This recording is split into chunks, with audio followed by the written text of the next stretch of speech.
video is going to be basically about solving a bunch of equations. It looks like for missing variables in a bunch of different formats.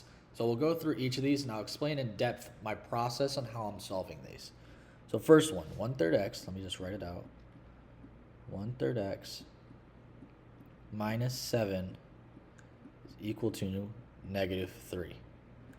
Now the way that we solve these types of questions is using inverse operations. Again, inverse operations is basically like the idea of finding something that you are missing. In life, if we lose our shoe, for example, what do we do to find it? Well, we have to retrace our steps, right? Think about everything we have done since we've lost it and undo those actions to find the last place that we had it. This is the same thing. In this case, our x value is our missing shoe. So what do I have to do in order to solve? Well, I'm going to undo every single step. Now, -7 is the first thing I'm saying. What is the opposite? The opposite is adding 7. So what I'm going to do is I'm going to add 7 to both sides. Now, -7 plus 7, those cancel out. So that's going to just leave me with 1/3 x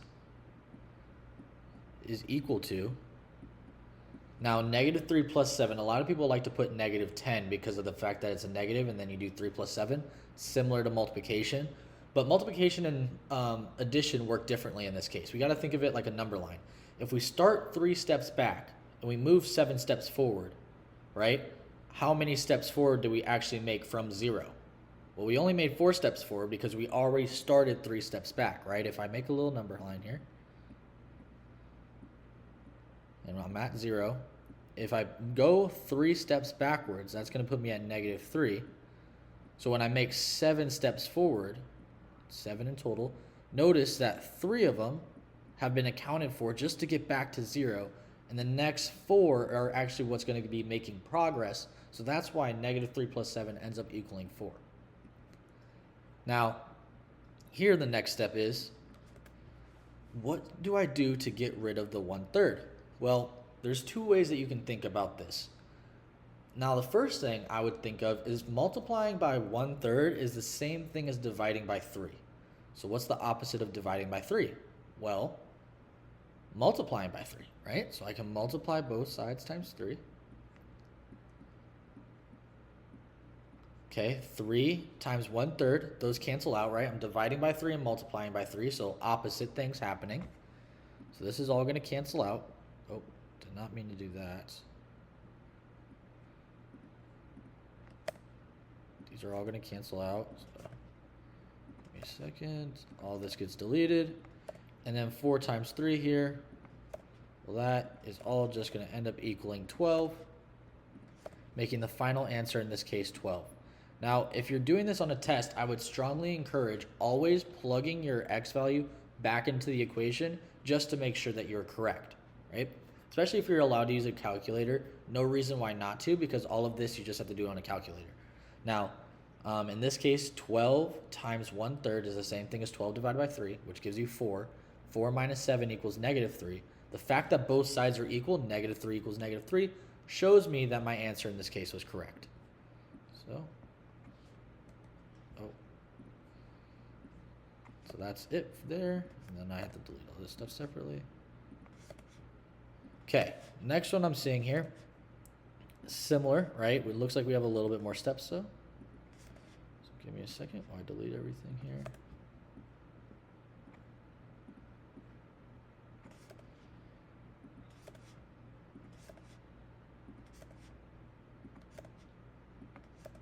Okay, cool. Let me delete this. Okay, next one. So I'm going to do it over here now. So 2/3 times 6x minus 3 is equal to -2 times 2x plus 9. Okay, a lot more involved this time. Now, the main thing, though, is that no matter what we're doing when it comes to equations, the steps are always going to be similar, right? Obviously, this question in this case has a lot more going on, but the steps are the same. Now, anytime you have a number outside of parentheses here, this always inherently means multiplication. In this case, what I'm going to do is I'm going to multiply out on both sides and then use my inverse operations. So here, how do you multiply by fractions? Well, I just multiply what lines up. So this is the numerator. This is a whole number, so I can rewrite this as a fraction even if I want, and just multiply the top by the top and the bottom by the bottom. 2 times 6 is 12. 3 times 1 is 3, so I get 12 over 3. That's the same thing as 12 divided by 3, so this is all going to end up equaling 4x. I'm going to do the same thing here. 2 times negative 3 is negative 6, divided by 3 is negative 2. Again, the same idea was that I put it over, I multiply the 2 times the negative 3, got negative 6. 3 times 1 equals 3, so I have negative 6 over 3 now, and then divide to get that negative 2 answer. Okay, this doesn't have any fractions, so negative 2 times 2 is negative 4x. And negative 2 times 9 ends up equaling negative 18. Perfect. Okay, so from here, again, inverse operations. Now, the one thing that's different here is that I have x values on both sides. So priority number 1 here is to get both of the x values on the same side. The reason why is explaining an x value in terms of an x value is the same as when somebody tries to explain like the definition of a word to you using the word. So let's say, for example, you don't know what fast means. And someone's like, oh yeah, it just means when you're fast. Oh geez, thanks. That doesn't help me at all, right? I already don't know the word. So you explaining it using the word doesn't help whatsoever. So what I need to do is I need to get my x values on both sides. That's priority 1. So I'm seeing this negative 4. So what's the opposite of negative? Positive. I'm going to add 4x to both sides. Now I can only combine like terms, right? So the x value can only combine with the x value here. So this is going to be 8x minus 2 is equal to, is equal to negative 18. Okay. From here, again, inverse operations, I have to add 2 to both sides. Now, a lot of people would like to divide by 8, which is possible. You could divide by 8. But notice when I divide by 8, everything turns into a fraction. I don't really want to rock with that, right? Like, there's no reason for me to deal with a bunch of fractions. It's a lot simpler if I only add 2. Now, why don't I have to add 2 to everything? Well, me adding 2 already undoes it on this side. If I add 2 again, notice it just changes 8x minus 2 to 8x plus 2. That kind of defeats the purpose. So I only have to do it one time here. So then I just have to do it to the other side as well. And then negative 2 plus 2, this cancels out. That just leaves me with 8x. Negative 18 plus 2, again, it's like you're in debt $18, right? You owe your friend $18 and you're starting to pay off the debt. So you pay them back $2. How much do you owe? You still owe $16. Okay. Then finally, last thing, 8x. Anytime there's a number next to a variable with nothing in between, this is assumed to be a multiplication. So how do I undo it? I'm going to divide. And that's going to give me x equals negative 2. Final answer.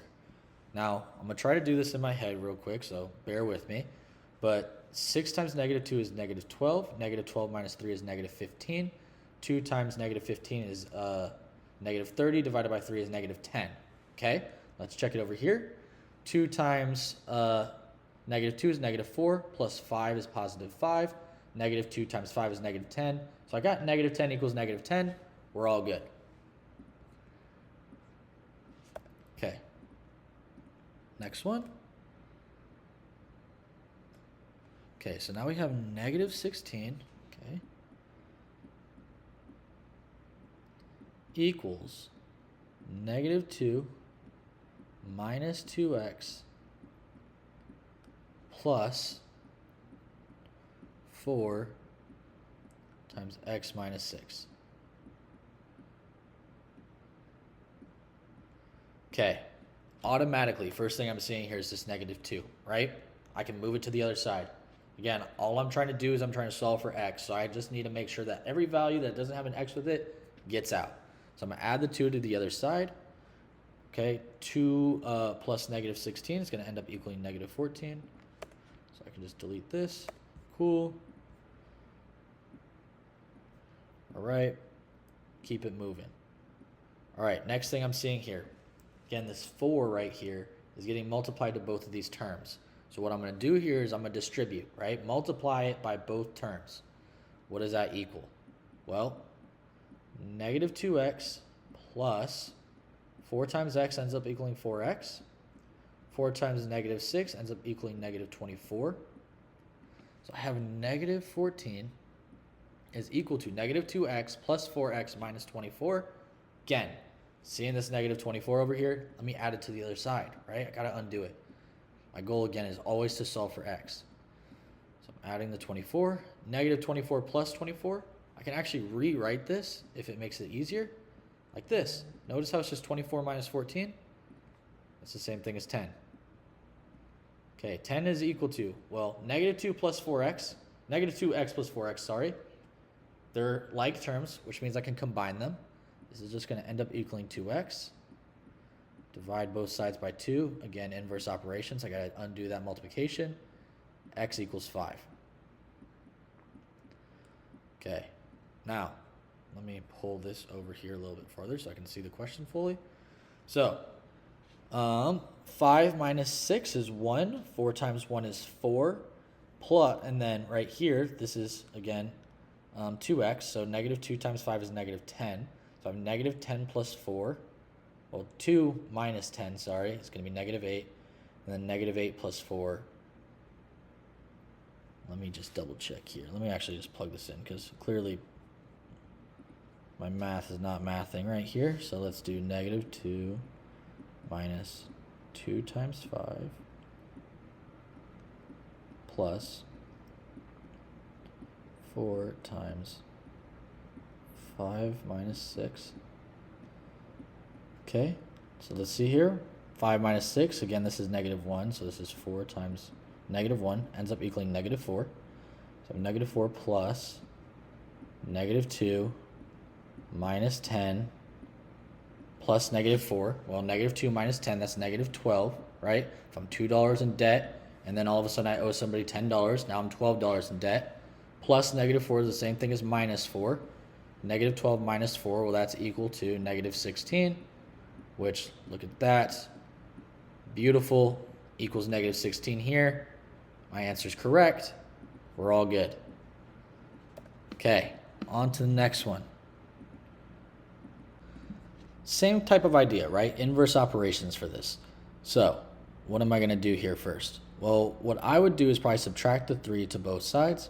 That's going to give me 7x minus 1 times, let me just double check. Yep, x minus 1, same question, is equal to 4x plus 1. Cool. Now, anytime there's a number outside parentheses, this means multiplication, right? So I'm going to distribute to both terms. So negative 1 times x is negative x.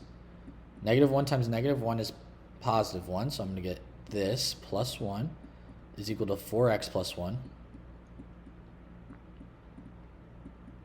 Cool. Now from here, what I'm going to do is I'm going to combine these terms together, right? First thing I was thinking is add the x, but look, notice how there's a 7x and an x together, right? The fact that these are both x values means that they're like terms, so I can combine these. That gives me 6x plus 1 equals 4x plus 1. Now notice that the values in front, these values are different, but the constants, constant meaning any value that doesn't have a variable, are the same. So what makes this equal? Well, what does x have to be in order for these to be equal? Well, 1 equals 1, right? So in other words, I have to plug in a value for x that just essentially eliminates these numbers here, which ends up being, well, 0, right? So x is going to be equal to 0. Now, I could do that mathematically by subtracting 4x to both sides, right? Just continuing with what we usually do. And then we get 2x plus 1 equals 1. I'm going to subtract 1 from both sides, giving me 2x equals 0. And then divide both sides by 2, just like normal. 0 divided by 2 is 0, so I end up getting x equals 0 here. We have the absolute value this time of 2x minus 9 plus 5 is equal to 18. Now the way that you solve absolute values is like this. First thing we have to identify is what is an absolute value, right? An absolute value is basically those little two bars there that just basically mean distance from 0, right? So let's make a little number line here. If I put 0 here, and I put -5 here, and I put +5 here, if I'm at 5, how far away am I from 0? Well, I'm 5 away. If I'm at -5, how far away am I from 0? I'm also 5 away, right? No matter what, it doesn't matter. It doesn't discriminate if it's positive or negative. All it cares about is just getting home, basically, right? It's just that one friend. It's like, I just want to go home. I don't care. I don't care how far away. All I care about is just how far away I am, right? That's it. So even though -5, 5, doesn't matter, east, south, west, whatever, I just know that I am 5 away, right? That's all it's saying. I'm 5 away. So when we solve these, we have to realize and recognize that this is always going to seem positive because it's just that's all it cares about. It's distance from 0. So what I'm going to do here is I'm going to subtract 5 from both sides. That's going to give me the absolute value of 2x minus 9 is equal to 13. Now, when I drop these bars, you have to recognize that this one is just saying distance from 0. We are 13 away from 0, right? That's all we are, 13 away. So what happens, right? When I drop the bars, well, there's two different options here because it's -13 and +13. We didn't really care about that when the absolute value bars were up because it doesn't care. But the second we drop them, all of a sudden it's like the wool has been like pulled from our eyes or whatever that saying is, right? Now it's like, oh my gosh, I forgot that there's positive and negative numbers. Before we didn't care because of the absolute value sign, but now we do. So what I'm going to do is I'm going to drop the bars. Okay, that gives me 2x minus 9 equals 13. But then I have to write my second equation here to represent the fact that, hey, there's a possibility that was actually negative. So now I have 2x minus 9 equals -13, and I have to solve both of these separately. So let me move this one farther away so I have a little bit more space. Okay, so 2x minus 9 equals 13. How do I solve this? Well, this one I'm going to add 9 to both sides. Now I have 2x is equal to 13 plus 9. Well, that's 22. Now I'm going to divide by 2, giving me x equals 11. So that's one answer. Now I'm going to do the same thing here. So I'm going to add 9 again, but notice now it's -13, which means my answer is going to be a little bit different because this is like being $13 in debt to your friend, but you pay back 9. Well, now you only owe $4. And I divide by 2 because opposite of multiplication. And it gives me x is equal to -2. So two answers here, x equals -2, x equals 11. Perfect. Okay, let me delete all this. Now we're going to come back here. Next one. Okay, we're getting down to it. Okay, so we have 2h plus 24 equals 4h. Cool. First thing I'm noticing while I'm even drawing this is the fact that I have h values on both sides. Remember, you cannot explain the definition of a problem using the definition. Just doesn't make sense, right? Can't explain how fast you are, or can't explain the word fast by using the word fast in the definition. Makes no sense. So what I'm going to do here is, let me just double check that this question's the same.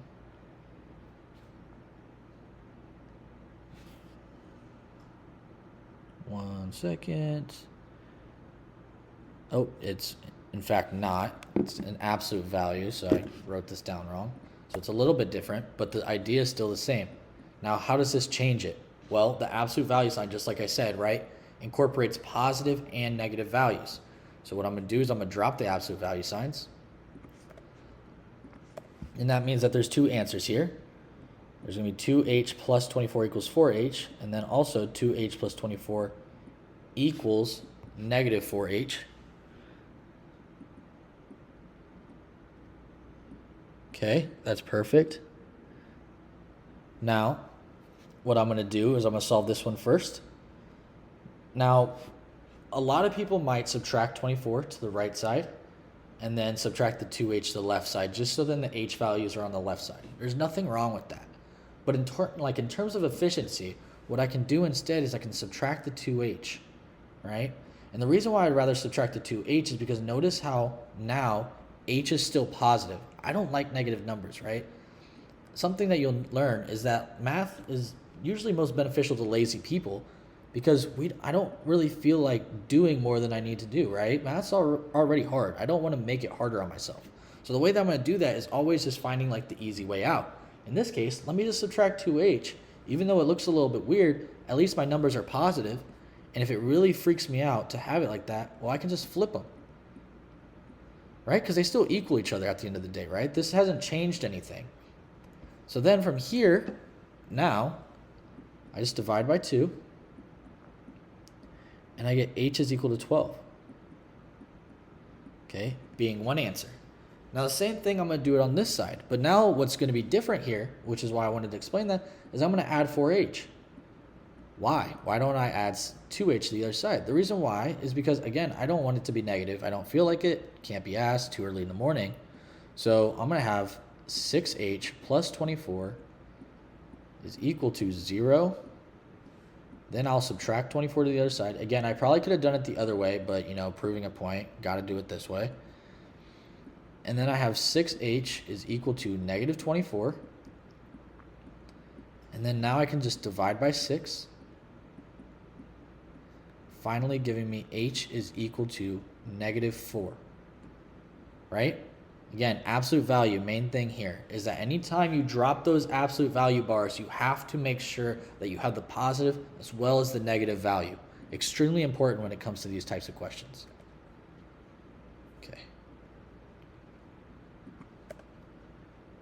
All right. Now, okay, this one's a little bit more abstract. The reason why it's abstract is the fact that I'm seeing two variables here. So 2y minus 4x is equal to negative 9, and I'm solving for y. What does that mean? It basically means that I just want the y value by itself on this side of the equation. So I have to move everything else over to the other side. So first thing I'm going to do is I'm going to move over the 4x, right? This is minus 4x, inverse operations, tells me to do the opposite. So plus 4x, I'm going to do that on both sides. So that gives me 2y is equal to negative 9 plus 4x. Remember, I cannot combine these terms together. They're not like terms. This one doesn't have an x. This one does have an x. It means that they're not going to mesh. I just leave it like that. Now, what's the next step that I'm going to do here? Well, I'm going to divide by 2. And it's going to give me y is equal to, well, 4x divided by 2 is 2x. I'm going to flip-flop it. This is just for my own sanity. Usually in math, we always have the highest degree term in front and go our way down. In this case, the fact that this one's the only one that has x, that means it's the highest degree term because it's x to the first. So that goes first. Negative 9 divided by 2, don't care. I'm just going to leave it as negative 9 divided by 2, right? No reason to make my life harder. I'll just leave it like that. There's nothing else I can do here. I solved for y. Teachers just got to be happy with that one. We'll just take that. Okay. All right, so now we're on to the word problems. So here I'm seeing the difference of 4 times a number and 6 is 18. So the difference. If I'm looking at the difference between heights, right? Somebody's 6 foot, other person's 5 foot. What's the difference? 1 foot. What did I do? I subtracted 6 minus 5. So that means subtraction. So I'm thinking the subtraction of 4 times a number. Well, a number. I don't know what it is, so that's my x. So 4x and 6, so that's the difference, so minus 6, is equal to 18. Okay? Now our equation's all set up. So inverse operations again. I'm going to add 6 to both sides. I'm going to get 4x is equal to 24. Divide by 4 on both sides. X is equal to 6. Perfect. Next one. All right, now here comes the true word problems. So when it comes to word problems, what we need to do is just identify what it's asking, right? Like I'm just trying to translate this into math, right? I don't really care about the wording and anything. I just want to be like, hey, what do you want me to do, right? I only get paid by the hour. I just need to know what I need to do, right, and get out of here. So you earn $10 per hour babysitting, and you babysit 22 hours each week. Okay, so in other words, earn $228, right, in total a week. I did that by 10 times 22. That's the first thing I'm thinking, okay? You also help your neighbor with household chores and are paid $14 per hour. If you make a total of $500 a week, how many hours did you help your neighbor with household chores? How am I going to do this? Well, the first thing I'm noticing is if you make a total usually means equals. So I'm going to say equals $500. Now, when it comes to equations like this, what I need to be thinking of is what is my initial and what is my rate, right? What that means is if you think about it graphically, right? If usually X is like time or something like that, so in this case it'd be like hours, I guess, and then usually Y is like some type of rate, so dollars. So which one of these numbers is increasing every hour that happens, and which one is just a one-time thing, boom, right? So you earn $10 per hour babysitting, and I also earn $14 per hour. So this is a little bit confusing because I have two rates here. But the thing that's important here is, and you babysit 22 hours each week. That is known, right? Here, I don't know how many hours, right? That's essentially what I'm asking for. So if you think about it, how do you find the total value? Well, you're going to find dollar value times hours, right? So if we think about it, $14 times the amount of hours. I don't know what those hours are, so that's going to be X. Okay, plus, right? Because I'm adding these together because these are two things I'm doing separately, so I need to combine them to get to my total value. Well, $10, that's the rate, times hours. Well, in this one, I'm giving it, right? So 10 times 22. Anytime you multiply by a base 10 value, just add the 0. So there's 1 0 in 10, so I'm just going to add the 0 to 22. 220. That's my initial value, right? No matter what, I'm making $220. I only care about this in terms of the hourly rate. So what do I do here?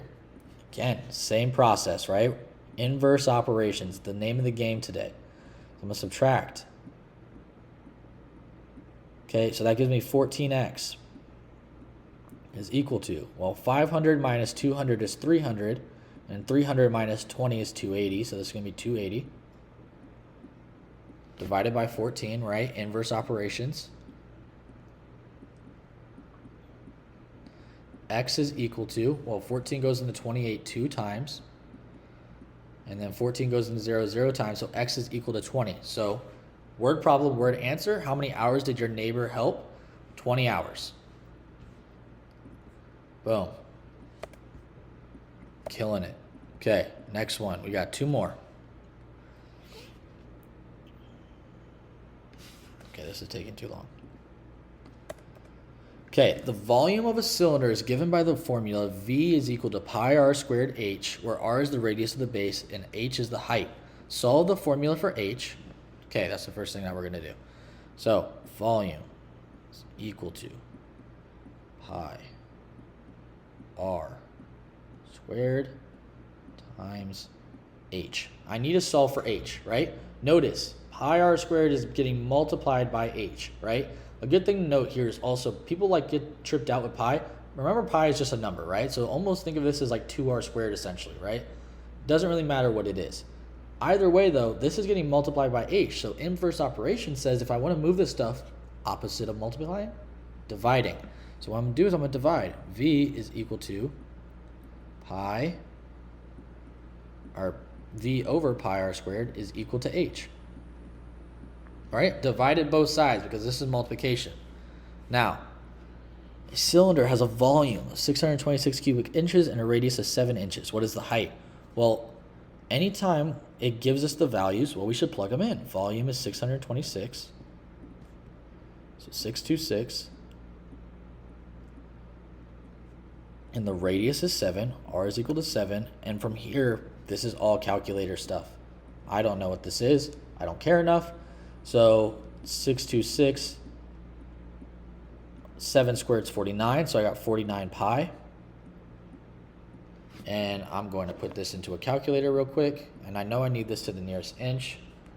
So 626 divided by 49 times, where's pi at on this thing? Pi gives me 4.06, but they need it to the nearest inch.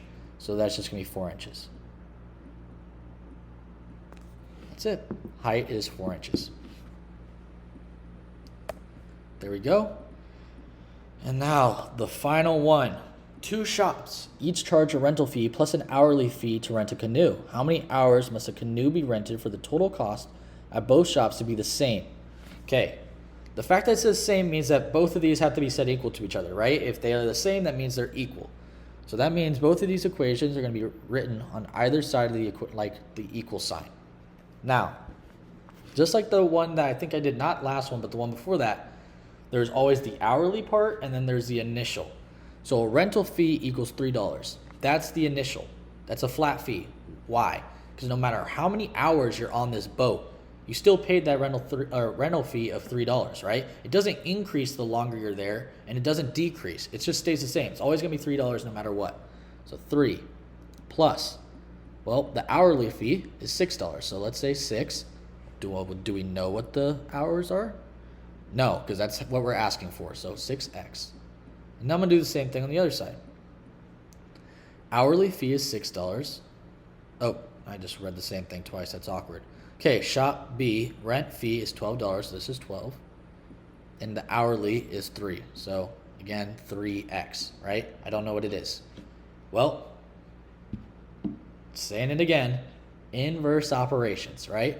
I'm going to subtract on both sides, right? Opposite of adding is subtracting. This gives me 6x is equal to 9 plus 3x. I'm going to subtract 3x from both sides. Again, I cannot explain x using x. That doesn't help us. 6x minus 3x, that's 3x. So if 3x is equal to 9, I'm going to divide by 3. And that gives me x equals 3. Final answer, 3 hours, right? Perfect. And that's it for today. Again, if you guys have any questions ever that you want me to do something like this with, go to the website, mindleaptutor.com. Go to the math resources page. At the bottom there, you can scroll down, put in any questions that you have, send it to me, and I'll make a video just like that. But I will see you guys next time.